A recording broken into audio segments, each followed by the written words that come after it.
I feel most insubstantial to be following the three speakers before me. I am not a scientist, I am not a trained landscape architect, nor a horticulturalist, but I have a lifelong abiding love of plants.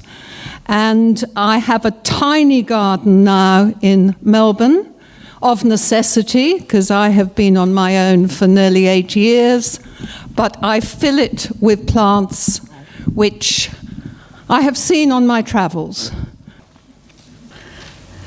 Greece is a country which strikes a chord with many people, and I know there are people here who have traveled with me to Greece, some of you many years ago, and some of you more recently when I organized a tour in Corfu for the last actual AGM we could hold pre-COVID back in 2019. And Greece is closely tied with my love of the Mediterranean and Mediterranean plants. I hasten to add, because there are some misconceptions, I did not grow up in Greece, but I did have a Greek mother and a British father. And I used to travel to Greece as a child, and in later years I have traveled there regularly, and more recently with my responsibilities with the Mediterranean Garden Society very frequently. It enchants visitors with its harsh beauty, its classical tradition, intensity of light, colour and spirit. But in spring there is a softer beauty.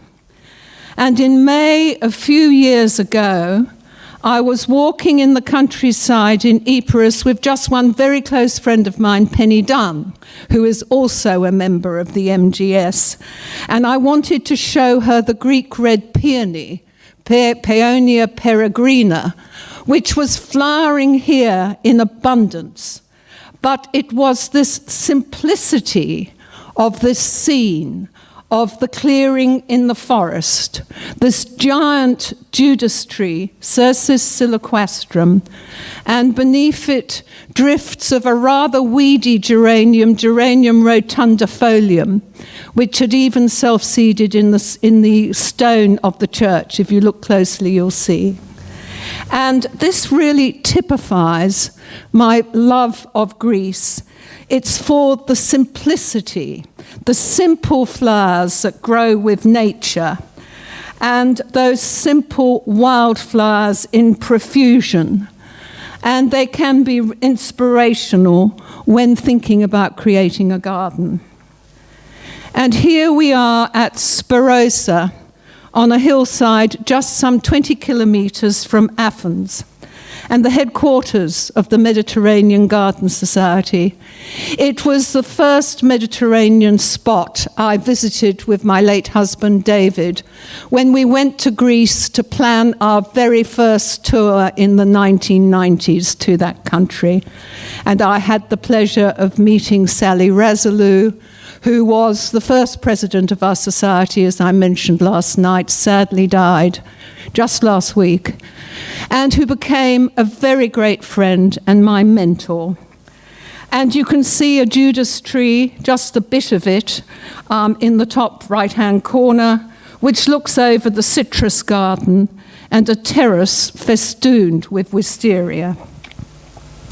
Spirosa was the brainchild of a British woman, Jackie Tyrwhitt. Nothing to do with the Mediterranean Garden Society. It had not been conceived at that time. She was a town planner of international standing, had taught at Harvard for several years, and then was drawn to Greece, as so many of us, but through her meeting with renowned architect Constantine Doxiadis, a very famous name in Greek horticulture even today. And she came there, she met him in the 1950s and started to visit Greece regularly. And in the early 1960s, decided to build her first and only home in this spot, which in those days was a barren, rocky hillside. The soil there is terrible. Lucy Willan, who works there at the moment, a very talented English gardener, has told me about just digging into rock when she is working.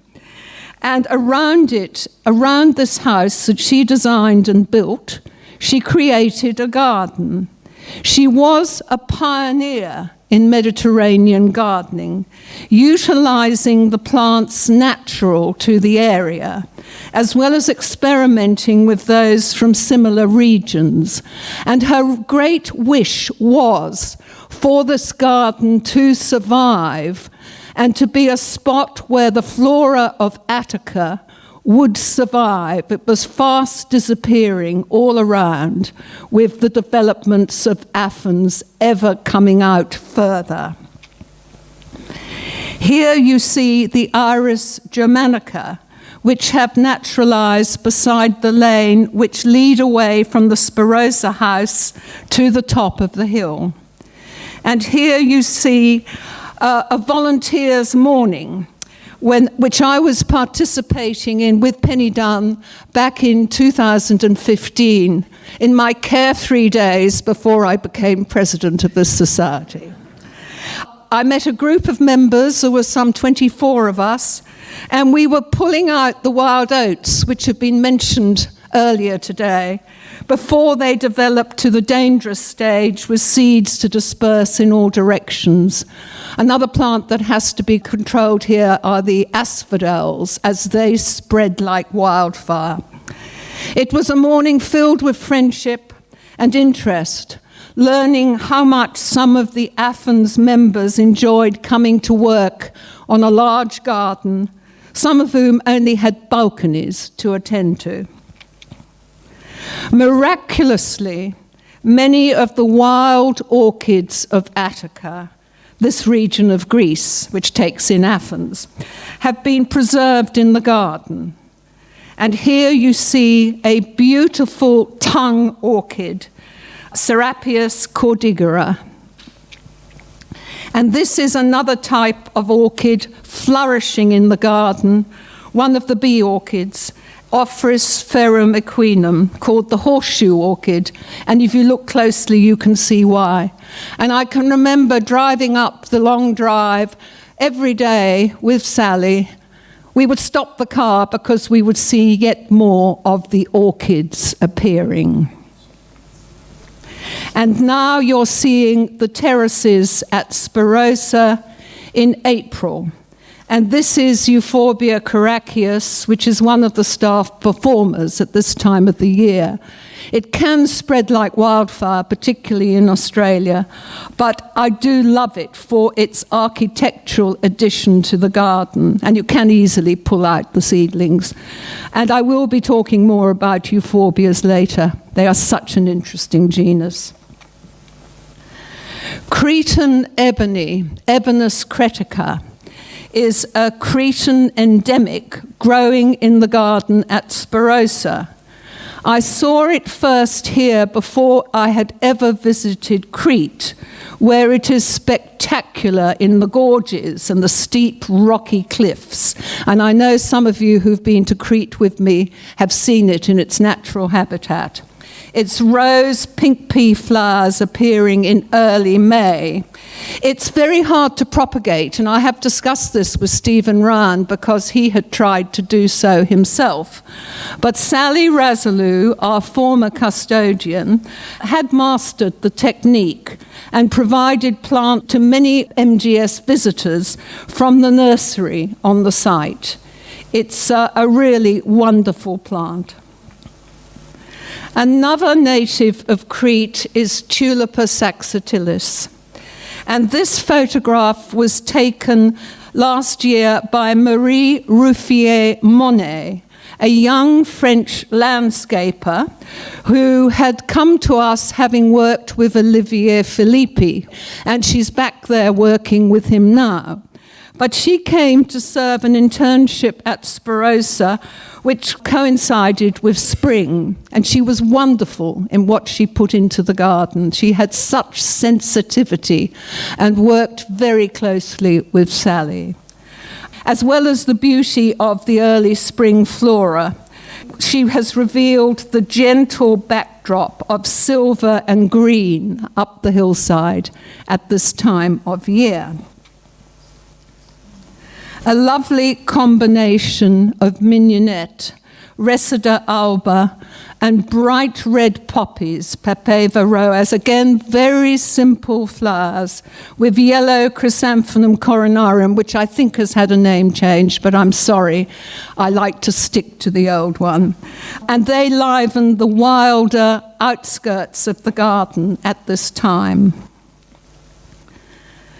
Behind the house, near the front door, banks of shrubs come into their own during October, when hardy plants such as the Plumbago auriculata contrast with the silver and green foliages and different textures in this dense planting, where the Plumbago is allowed to scramble its way through. This is the type of Mediterranean planting which works so well and does not depend on a mass of flowers. Although in spring, there is the additional attraction of the species roses. The Banksia roses are terrific at the moment if you follow Lucy Willen's wonderful Instagram page on the Spirosa garden. They are blooming at present.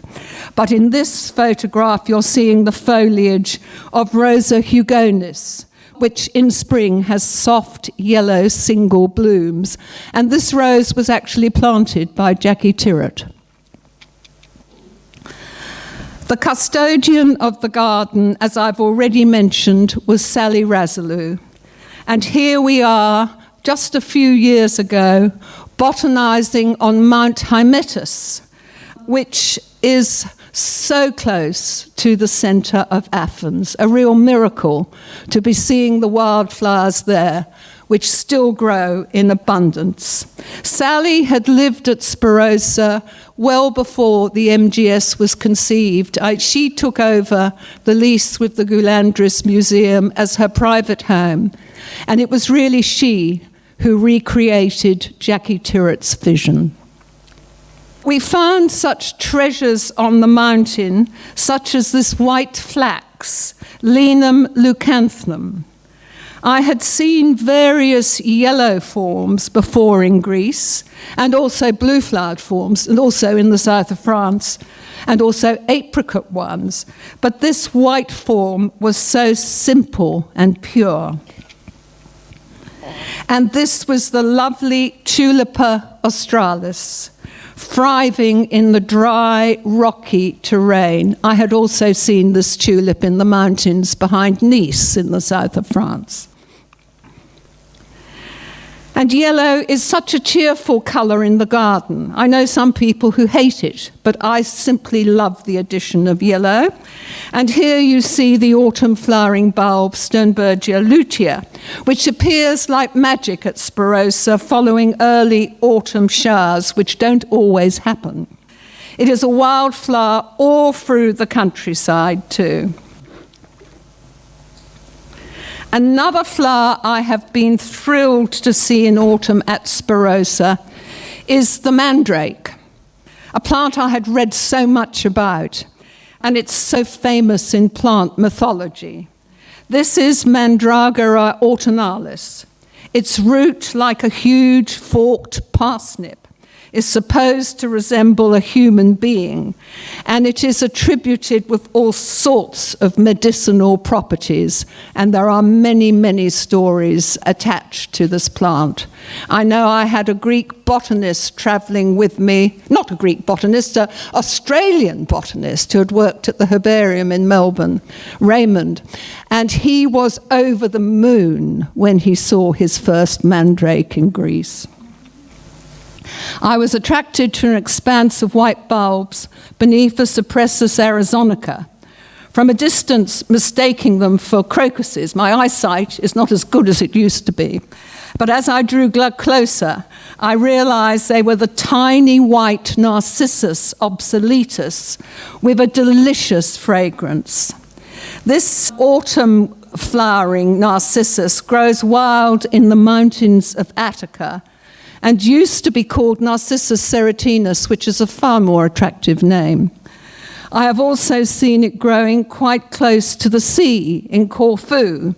And those of you who came with me to the Rothschild estate in 2019 on the north of the island would have seen it growing there as well. Also in autumn, even when rain is scarce, come the cyclamen. Here again in the rockier, wilder part of the garden at Sparosa. This is Cyclamen graecum, and it is a particularly deep shade of pink. Flower colours vary so much when they grow in the wild, as do the patterns on the leaves. Here is another healthy clump. When I was staying at Sparosa in October 2018, before going to Spain for the Society's AGM, I was noticing more and more cyclamen each day because the rains had been regular that year. And here is how I grow Cyclamen hydrifolium, similar to graecum, in Melbourne, in pots, where they flower in summer. And at the moment, I have both hydrifolium and africanum flowering, and they are very similar, and I'm pretty certain they've done a bit of mixing and matching. And this one is Cyclamen silesium, which is a Turkish wildflower. Cyclamen are far easier for pot culture than people realize and need very little water while dormant during the hot summer, as long as they are shaded from the hottest sun. Of course, there are others which bloom at a different time of year, depending on where they are from. And I have more delicate ones like purpurascens, which are so fragrant, and I do need to protect them in summer. So you really can have a pot of cyclamen in bloom for virtually every month of the year. I'm talking about the wild forms, not the florist cyclamen, lovely as many of those are. And there are some 21 species which grow in the wild and mainly in the Mediterranean, many in Greece and many in Turkey. And this is how they flourish in Corfu, growing in shady spots. Note how long the stalks are, the result of good autumn rains. In dry years and arid places, the flowers are often stunted, but they still reappear, showing great resilience. And it's hard to stop photographing them on the island. They grow under trees, through the olive groves, along paths, through stone walls, stretching as far as the eye can see. This was the typical Corfu countryside, 1 October. It was before our AGM in 2016, with the olives punctuated by cypresses, close to where I was captivated by those cyclamen. And the cypresses, of course, are Cypressus sempervirens. Also at this time, another very large bulb called Drimia maritima is in bloom. It was recently renamed and previously used to be known as Erginia maritima. This is the Ionian Sea, also at Corfu, and the bulbs are growing so close to the water. But I have also seen them high on the mountains throughout Greece, and look at the crystal clear water. It's just incredibly beautiful.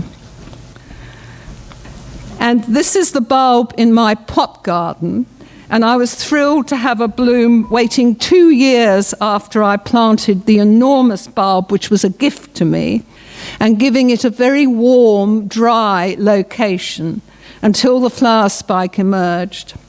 It flowered again in following years, a bit earlier, and the flower spike was not as densely covered this year, so it's another repotting job I will have to take on when the foliage dies down.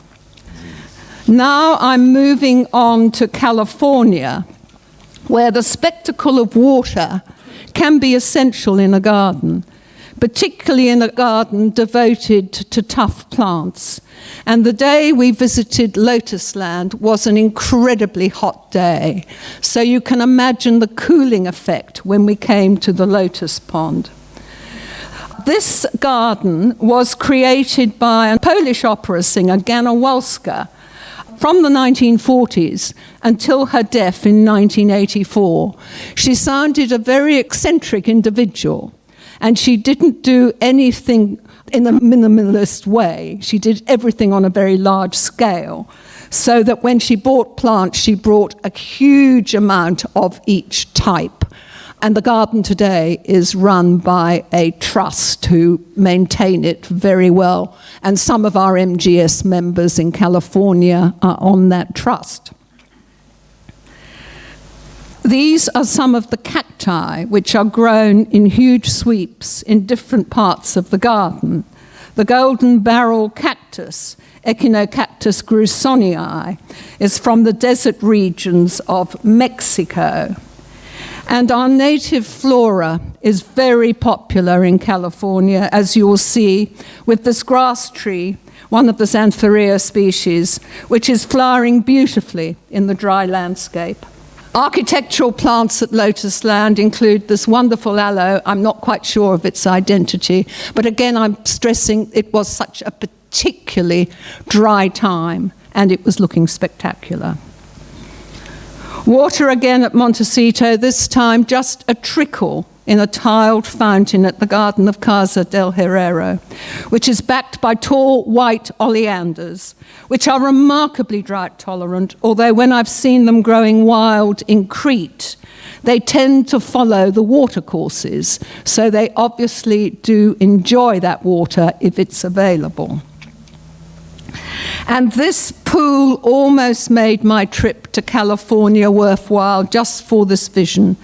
It was created by the famous landscape designer Isabel Green, and I was so thrilled to meet her. And I loved the use of the native Californian coast live oaks, Quercus agrifolia, which I appreciated for their sculptural trunks and dense shade. Again, another terribly hot day. They were used extensively in gardens as well as growing in the wild.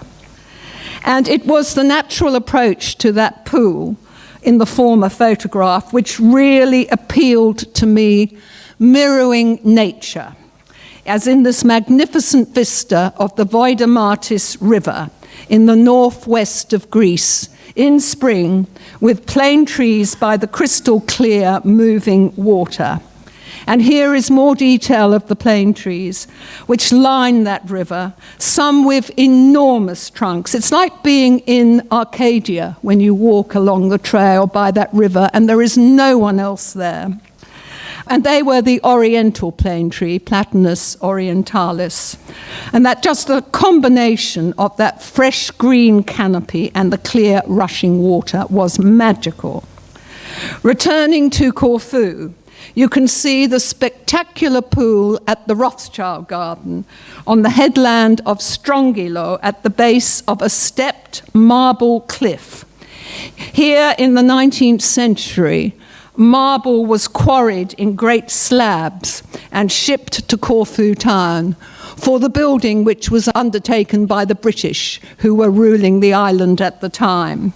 Spanish architect Xavier Barber was responsible for the scheme of this pool and the minimalist garden, which really connects this section with the sea, and then the new castellated residence, which is up above. Water is pumped from the sea to trickle down the immense cliff face into the pool painted grey, so that its reflection looks like an extension of the sea. As well as the olives and the cypresses, green relief is provided by rosemary on the cliff face, in this case allowed to drift naturally down to a large clamshell, of which there are several.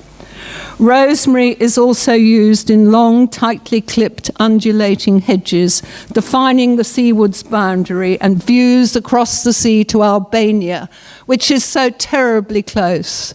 During the war, The Italians were trying to swim across to Albania when the Germans came to the island. It was a very tragic time. There are myrtle hedges like this too, and all these hedges are clipped into shape by Andy Belton, a delightful Englishman who has been at the garden ever since I've been going there and long before, who runs the estate now with his wife Karen. But back to California, where gardeners are innovative at finding alternatives to water-hungry lawns. And here is an expanse of the South African plant Diamondia margaretii, a very simple plant. It's available here. With its dense blue-grey foliage, it was perfect for stepping stones, courtyards, or covering large areas, such as this expanse, which was in a garden set up high in the fertile avocado-growing country in Carpinteria. It has very small, bright yellow flowers and is dog-resistant, as the owners had several dogs. Californians also enjoy a quirky approach to some of the succulent arrangements, such as this rabbit in a sunken garden of sculptures, succulents and cacti, in the grounds of Pitzer College, Claremont, which is close to Los Angeles. The college was founded in 1963 with a New Age image associated with the free speech movement, social justice, and civil rights, which is reflected in the gardens, which contrasts terribly with the more traditional parts of the university. And here is some more detail of the garden. I actually loved it, but there were members in our group who did not like it at all. Inspiration for the use of succulents also comes from the Greek island of Crete, where the smallest possible spaces are filled with pots of succulents in the main, creating an interesting approach to the front door of this little house in Hania, one of the more charming larger towns on the island. And here is a garden, which is really not a garden at all, just a few pots in an alleyway, and plants crammed into old feta cheese tins and painted a lovely colour to reflect the beautiful colour of the window. Also in Hania was this garden of pots and urns, some with plants in them, others just adding to the interest. And I've learnt through time, you don't have to cram full every container with a plant. It can be very, very good just to have the lovely shape of something old. And here is the Vorres Museum, which some of you have visited with me. It's very close to Sparosa at Pioneer, and they do have plants in their beautiful old urns, which they change according to the seasons. Here we are again back on Mount Hymettus, and a little crocus which was flowering quite profusely in the very dry autumn of 2016. This was Crocus palassii, subspecies palassii, nestled between the rocks. It's a lilac member of the saffron crocus family, and we were all so excited to see it. This is a botanic garden, what belongs to the Friends of the Trees, created after the Second World War. And David and I, when we used to take groups there, would have to explain very carefully that it was to show the natural plants of Greece growing in a very natural setting and not your defined vision of a botanic garden. And I grow another crocus in a pot, which is Crocus tournefortii. And I have a strong affection for this one because it was a gift to me from Marcus Harvey, a very dear friend who sadly died a few years ago. He knew about my love of Greece and used to often, when I made my orders, pop in a few other ones as well. And I was so terribly pleased that on his last trip to Greece, he went to Epirus in northwest Greece. And I gave him a long list of recommendations of where to go. And he did say to me that it really was the part of Greece that he would remember forever. This crocus has multiplied like mad. And it's a good one because it doesn't close without the sun. I strongly recommend it for pot culture, but I don't know who provides it now. Perhaps David Glenn might have it. He has so many of the crocus genus, as you would have realized. And this is another plant from Crete. It's Cretan dittany, Oreganum dictamnus. And I have seen this growing in the gorges and again on the steep rocky cliff sides. I struggled with it for years, but observed it growing in a very deep pot in a garden at Spili in the middle of Crete, and tried to emulate it. And when I repotted, I even gave it a little bit of dolomite lime. And it has flourished. This was taken a few years ago.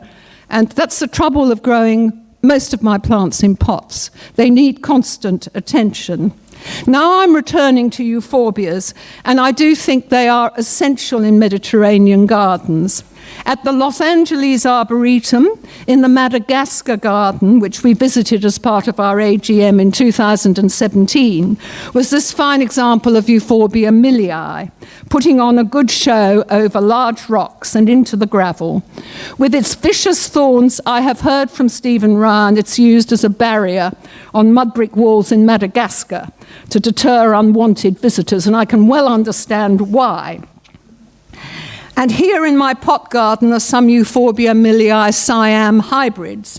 Note the clearer picture of those thorns, which are lethal and which make repotting a hazardous process, something I do as infrequently as possible, but they need to be done now very badly.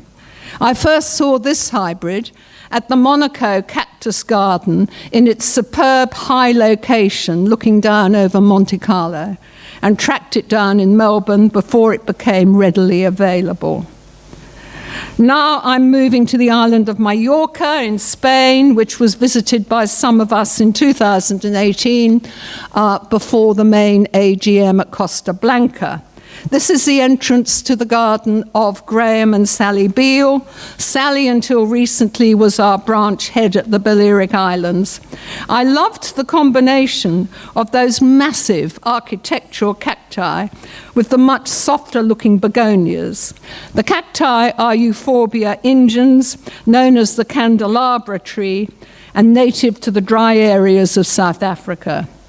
Euphorbias are such a diverse genus, as I've already said, and there are some 2,000 species at least. I may be out of date at every corner of the globe, but they all have that same milky sap, which can be very poisonous and nasty to some people. The begonia is a hybrid cane variety called Dragon Wing, with shiny dark green leaves and cascades of scarlet red flowers, fantastic ones growing here, and they flower for a very long time, according to Sally. And here is another plant I have seen a lot of in the Mediterranean, which is the horned poppy, Glaucium flavum. It grows on the beaches in Corfu and Crete, for instance, but it was growing at the garden of a plant collector called Matu Moro. A highlight of our visit to Mallorca was the garden of Heidi Gildemeister, Finca Dariant, in the Tramontana Mountains. Heidi was the second president of the Mediterranean Garden Society. I am the 8th, now for my sins, serving my second term. She was so influential regarding Mediterranean gardening as a result of her books. Before hers, there was very little available. Although she still lives on the huge property, she is unwell and has gifted the entire estate to a Mallorcan foundation set up to protect the European black vulture. And we saw some of these birds soaring high above the surrounding mountains. The gardening staff look after the plants beautifully. And in this photograph, you'll see one of my favorite trees, Cassonia paniculata, behind the architectural aloes and rocks. It is native to South Africa with a distinctive bluish-grey-green foliage. Margot Tobin, who's our branch head in WA, shares my affection for this tree. And we have often discussed it, and she has written about it in an article for our journal. One of the first I saw in a pot was in Sarah Guest's Jollymont garden. Sarah is a very early member of the MGS. She came to Greece with David and me twice. You can see it here surrounded by a marvellous array of succulents. It's the tallest plant in the centre. And this is one that I have in my own garden. It is a slow-growing tree and is well suited for pot culture. For a while yet anyhow. I'll have to work out later on whether I have to give it to somebody with a proper garden. Back to Greece, where I started with a glorious Judas tree, this time in the old garden of Kukuritsa on Corfu, where I took this photograph in early April. These trees were bewitching, growing in the countryside too, although they're often used as street plantings as well. Long in the Greek landscape, they were mentioned by Theophrastus, who was a student of Aristotle and died in 278 BC. History aside, it brought me great joy to see these trees in this old garden. But although spring is a special time for both gardens and wildflowers, what is essential in a garden is to keep the interest year-round, if you possibly can. Yannis Grillis, who is the current vice president of the MGS and lives at Marathon outside Athens, has done this most skillfully at his nursery and display gardens. He has spectacular borders which line the drive to the house, with many varieties of grasses and structural plants. This lovely pink one is Muhlenbergia capillaris, of which there are many cultivars, hardly needing any water once established and coping with hot summers. And unlike pink flowers, which fade in a day under the sorts of conditions that you get in Greece during summer, these ones will endure and continue to look very interesting for a long while. And here are some of the plants in summer, because Yannis sent me this photograph of the border during summer and a wonderful euphorbia in the foreground, which comes from Sicily, Ceratocarpa. And here we are back on Corfu and looking at a rosemary which I have observed for many years cascading beneath the ancient trunks of olive trees, sculptures in themselves, at Gasturi. It pinpoints the need for Mediterranean gardeners to adjust their thinking away from a need to dazzle with overwhelming flowering colour, and could consider the individual shapes, combined forms and textures of evergreen shrubs, complemented by the trunks of trees, rocks, seed heads of herbaceous plants. I know we've seen a lot of this already today. So that you are emulating nature, not working against her. In such a garden too, the effect is calming, offering a refuge from our chaotic world. Kali has left this garden now and moved to an equally lovely property, but a little easier for her to manage. Kali is the aunt of Thomas Doxiades, the famous horticulturalist, the daughter of Constantine Doxiades, who so influenced Jackie Tyrwhitt, and she was our fourth president of the MGS. And I end with the glory of autumn for me. The carpets of cyclamen, not just in Corfu, as here in the woodlands of Kali's former garden, but throughout Greece, bringing great joy before winter sets in. And another illustration of how we need to have our eyes open and receptive to the spontaneity in a garden which following nature brings.